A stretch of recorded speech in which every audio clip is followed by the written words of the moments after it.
Oh, Larry. Okay. We have, next up, we have Larry Wittner. He's the author of 3 volumes, The Struggle Against the Bomb, out with Stanford University Press. Throughout his career, he has researched and written on the history of U.S. foreign policy, international history, and the history of peace movements. In recent years, he has written about the impact of the worldwide nuclear disarmament movement upon nuclear weapons policies. Professor at SUNY Albany, teaching courses dealing with the history of U.S. foreign policy, international history, and the history of U.S. social movements. Please, big round of applause for Larry Wittner.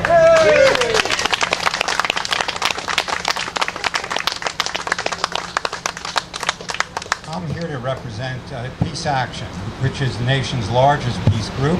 It has chapters all around the Capital District, indeed all around the state and the nation. Why, you might ask, is Peace Action and our other peace groups as well concerned about corporate power in the United States, this vast power of U.S. corporations?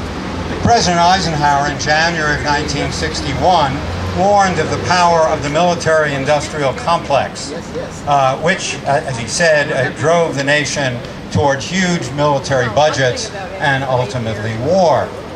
Now, in the mid-1930s, there was a congressional investigation of the power of these defense contractors, and at the time they were widely labeled, as they were by the Nye Committee, the senatorial committee, the merchants of death.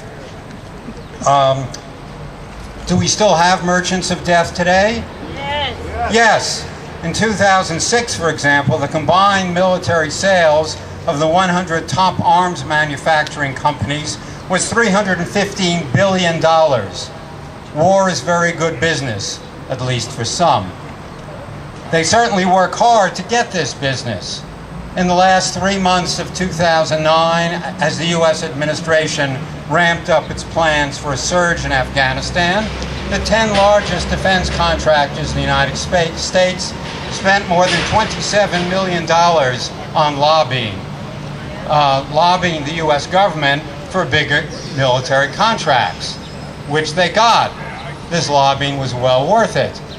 Last year, for example, Lockheed Martin pulled in $30 billion in defense contracts. Boeing, $29 billion. Northrop, $26 billion. General Dynamics, $23 billion. And so it goes down the list. And let's not forget some local corporations, or at least locally based corporations, like General Electric, at least until they started moving their jobs out of this country. Billions of dollars, in fact, in defense contracts go to General Electric and General Motors and other corporations. You notice they all start with General, as in, yes sir, General. Is it any wonder that the U.S. military budget rises year by year and is today the rough equivalent of that of all other nations combined? Is it any wonder that we are constantly at war and that there is no money available for health care, schools, parks, and other social needs? For these facts, we can thank our corporations, our modern-day merchants of death, those corporate vampires that are sucking the lifeblood out of this nation and out of the nations of the world. It's time to challenge the power of the corporations with the power of the people. Thank you.